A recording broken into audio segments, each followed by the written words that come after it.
Hello friends, कैसे हो आप लोग। तो चलिए अब हमें शुरू करना है कॉम्प्लिकेशंस के बारे में। डायबिटीज के कॉम्प्लिकेशंस के बारे में हम पढ़ेंगे। तो प्रॉपर कॉम्प्लिकेशंस पढ़ने से पहले हमें पढ़ना है कि वो कॉम्प्लिकेशंस का जो पैथोजेनेसिस है वो कैसे किस तरीके से कॉम्प्लिकेशंस होते हैं, वो हम थोड़ा सा जानेंगे। ठीक है। तो दो तरीके से कॉम्प्लिकेशंस हमारे पास आते हैं। एक होता है माइक्रोवास्कुलर कॉम्प्लिकेशंस और दूसरा होता है मैक्रोवास्कुलर कॉम्प्लिकेशंस। माइक्रोवास्कुलर कॉम्प्लिकेशंस में आपका रेटिनोपैथी आएगा, नेफ्रोपैथी आएगा, न्यूरोपैथी होएगा। जो माइक्रो वेजल्स होंगी, छोटी छोटी ब्लड वेजल्स होंगी, वहां पे जो दिक्कत है वो उनके बारे में अगर हमें उन्हें एक्सप्लेन करना है तो हम हाइपरग्लाइसीमिया के बारे से हाइपरग्लाइसीमिया का रीजन देकर के एक्सप्लेन कर सकते हैं कि वहां पे भाई ग्लूकोज का कंसेंट्रेशन बढ़ता है और ये फलाना फलाना दिक्कतें होती हैं उससे। लेकिन जब मैक्रोवेस्कुलर कॉम्प्लिकेशंस की बात आती है, जहाँ जब हमारे पास असेंडिंग एओर्टा जैसी वेजल्स आती हैं, बड़ी बड़ी वेजल्स आती हैं, हार्ट के अंदर कोरोनरी वेजल्स आती हैं, थोड़ी सी माइक्रो से जो मैक्रो लेवल की वेजल्स आती हैं, तो हाइपरग्लाइसेमिया की सिर्फ हाइपरग्लाइसेमिया से हम उनको एक्सप्लेन नहीं कर सकते। हमें और भी मैकेनिज्म चाहिए जिनके कारण जिनको जो कॉम्प्लिकेशंस हो रहे हैं उन्हें हम इलेबोरेट कर पाए, डिस्क्राइब कर पाए। तो उसके लिए हमारे पास तीन मैकेनिज्म हमें पढ़ने हैं। वो तीन मैकेनिज्म कौन कौन से हैं वो देख लेते हैं। There are three biochemical mechanism have been proposed to explain the development of complications of diabetes mellitus, है ना। ओवरऑल जितने भी कॉम्प्लिकेशंस होते हैं एक्यूट और क्रॉनिक, उनको हम थ्री बेसिक मैकेनिज्म से एक्सप्लेन कर सकते हैं। कौन कौन से मैकेनिज्म होते हैं? Non enzymatic protein glycosylation. Protein glycosylation के बारे में आपने जो ग्लाइकोसाइलेशन वर्ड है ये पहले भी सुना होगा। मैंने आपको तब बताया था जब हम HbA1c के बारे में पढ़ रहे थे। HbA1c के बारे में जब आप पढ़ रहे थे, जब हम पढ़ा रहे थे, तब मैंने बताया था कि ये ग्लाइकोसाइलेटेड हीमोग्लोबिन होता है। डाइट ग्लाइकोसाइलेटेड हीमोग्लोबिन होता है, मतलब ग्लूकोज मॉलिक्यूल जो ब्लड में प्रेजेंट है और जो हीमोग्लोबिन मॉलिक्यूल्स हैं जो कि आरबीसीज के अंदर प्रेजेंट है, उनका एक कॉम्बिनेशन बनता है, उनके अंदर एक बॉन्ड बन जाता है, जिनके कारण हम उसे HbA1c का बोलते हैं। और इसका जो कंसेंट्रेशन होता है वो डायरेक्टली प्रोपोर्शन होता है, जितना ज्यादा ग्लूकोज का कंसेंट्रेशन होगा। तो जरूरी नहीं है, एक बात आप ध्यान रखो, जरूरी नहीं है कि सिर्फ HbA1c जो प्रोटीन हीमोग्लोबिन प्रोटीन के साथ, जो हीम प्रोटीन है उसके साथ ही ग्लूकोज अटैच हो। There are other proteins like collagen, है ना, जिसके साथ में भी हमारा जो ग्लूकोज है वो अटैच हो सकता है। कोलेजन कहाँ पे मिलेगा? कोलेजन हमें बेसमेंट मेम्ब्रेन जो होती है वेजल्स की, वहां पे मिल सकता है। ठीक है। लेंस के अंदर कुछ कोलेजन फाइबर्स होते हैं, आईज का जो लेंस होता है वहां पे मिल सकता है। तो यहाँ पर भी नॉन एंजाइमेटिक प्रोटीन ग्लाइकोसाइलेशन हो सकता है। दूसरा पाथवे के जिसके बारे में हमें बात करनी है वो पॉलीऑल पाथवे होता है। पॉलीऑल पाथवे में आप सोचो ऑल आ रहा है, ऑल ग्रुप आपने केमिस्ट्री के अंदर पढ़ा होगा, तो OH का होता है, यानी कि कोई अल्कोहल है। एक एग्जांपल मैं आपको बता देता हूँ, सॉर्बिटॉल। सॉर्बिटॉल एक एग्जांपल है जो कि इस मैकेनिज्म में सॉर्बिटॉल का एक्यूमुलेशन होता है। समझ गए? तो कुछ ना कुछ वहां से दिक्कत हो रही होगी। अब एक एग्जांपल मैं बताऊं, लेंस के अंदर भी सॉर्बिटॉल जाकर के जमा होता है, जिसके कारण कैटेरैक्ट होता है।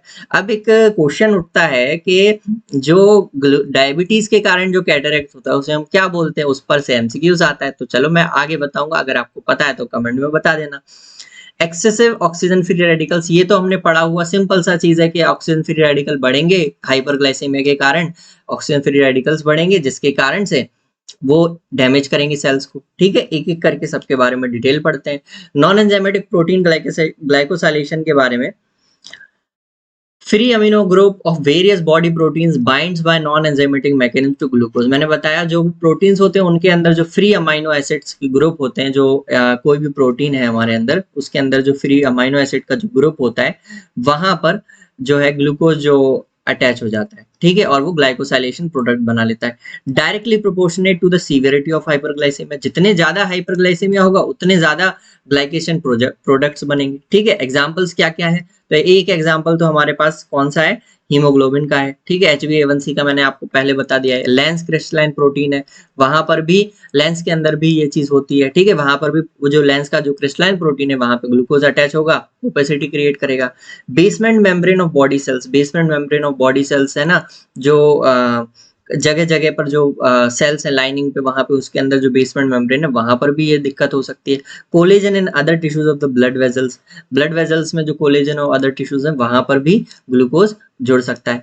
अब उन प्रोडक्ट्स को क्या बोलते हैं, धीरे धीरे जब टाइम के साथ में ये जो प्रोडक्ट होते हैं, जो कंपाउंड बनता है ग्लूकोज और प्रोटीन का मिला करके, ये इरिवर्सिबल हो जाता है और स्टेबल हो जाता है, तब हम इसको बोलते हैं advanced glycosylation end products. As ये इंपॉर्टेंट चीज है, तो हमें ध्यान रखना है, ठीक है, ये चीज इंपॉर्टेंट है।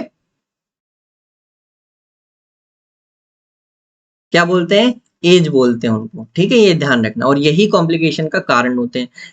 Age binds to receptors on different cells and produce a variety of biologic and biochemical changes, thickening of vascular basement membrane in the diabetes। ठीक है, डायबिटीज के अंदर यही जो एज प्रोडक्ट्स होते हैं, जो एडवांस्ड ग्लाइकोसाइलेटेड एंड प्रोडक्ट्स होते हैं, ये कई सारे चेंजेस करवाते हैं जो कि बायोकेमिकल और बायोलॉजिकल और केमिकल चेंजेस होते हैं। ठीक है, जिसके एक एग्जांपल है कि thickening of vascular basement membrane, है ना। जो माइक्रो एंजियोपैथी हम पढ़ेंगे, कॉम्प्लिकेशन होता है डायबिटीज का, माइक्रो एंजियोपैथी मतलब जो ब्लड वेजल्स होती हैं उनकी वेजल्स थिक होने लगती हैं, जिसके कारण से हाइपरटेंशन, वो सब चीजें बढ़ने लगती हैं। ठीक है, चलो आगे बढ़े। अगली चीज जो हमें पढ़नी है, मैंने बताया पॉलीऑल पाथवे जो है, पॉलीऑल पाथवे में हमें देखना है कि produce lesions in the aorta, जो बड़ी बड़ी जो वेजल्स होती है लेंस। अब यहाँ पे जो मैंने बताया ना कि जब शुरुआत में जो बड़ी जो वेजल्स होती है उसमें हम सिर्फ हाइपर ग्लाइसेमिया के कंसेप्ट से एक्सप्लेन नहीं कर सकते चीजों को, वहां पर हमें कुछ और चीजें भी लाने पड़ेंगी, जिसमें एक पॉलीऑल पाथवे होता है एओर्टा के अंदर, लेंस के अंदर, किडनी के अंदर और पेरिफेरल नर्व्स के अंदर। ये फॉलोइंग रिएक्शन टेक प्लेस होती है। क्या क्या होता है इसमें, ग्लूकोज कुछ नहीं, ग्लूकोज जो कन्वर्ट होता है वो सॉर्बिटॉल में कन्वर्ट हो जाता है, और सॉर्बिटॉल फिर फाइनली फ्रक्टोज में कन्वर्ट हो जाता है। अब ये सॉर्बिटॉल फ्रक्टोज जो होते हैं वो हाइग्रोस्कोपिक नेचर के होते हैं, मतलब जहां पे सुक्रोज जाएगा, सॉरी सॉर्बिटॉल जाएगा, वो अपने साल में जो वाटर के मॉलिक्यूल्स हैं उनको भी लेकर के जाएगा। अगर ये सेल के अंदर एक्यूमुलेट हुआ तो पानी भी सेल के अंदर चला जाएगा और सेल डेथ हो जाएगी, सेल फूलेगा, इंटरसेल्युलर एक्यूमुलेशन ऑफ वाटर होगा, स्वेलिंग होगी सेल की और सेल डेथ हो जाएगी। ठीक है, यही लिखा हुआ है, intracellular accumulation of sorbitol and fructose, entry of water inside the cell, cellular swelling and cell damage होगा। ठीक है, और इसके साथ साथ सॉर्बिटॉल जब सेल के अंदर जाएगा तो वो मायो इनोसिटॉल,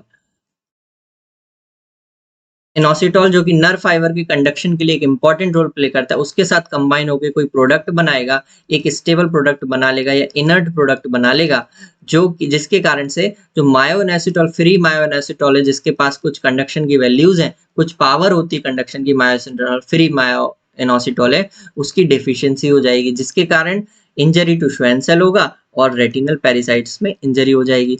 यही लिखा हुआ है, intercellular accumulation of sorbitol, intercellular deficiency of myoinositol, injury to Schwann cells and retinal pericytes. ठीक है, तीसरा जो मैकेनिज्म है वो बड़ा सिंपल है, हाइपरग्लाइसेमिया के कारण से increase production of reactive oxygen species बनेगी, है ना, ये रिएक्टिव ऑक्सीजन स्पीसीज बनेगी, आरओएस जिसे आप बोलते हैं। रिएक्टेंट ऑक्सीजन स्पीसीज कौन सी होती हैं, जो आपने पढ़ा होगा O माइनस, वैसे तो O हमारे पास 2 का होता है, लेकिन अगर O सिर्फ एक ये वाला बॉन्ड हो गया O का, तो हम उसे रिएक्टिव ऑक्सीजन स्पीसीज बोलेंगे।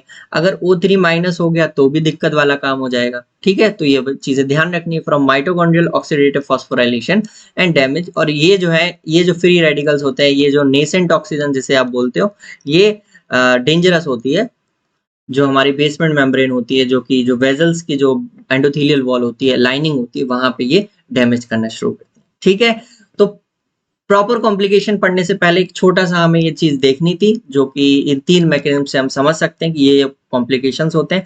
अब जब हम कॉम्प्लिकेशंस पढ़ेंगे तो इन सभी चीजों की बात होगी, तो हमें थोड़ा सा समझने में आसानी होगी। ठीक है, थैंक यू वेरी मच।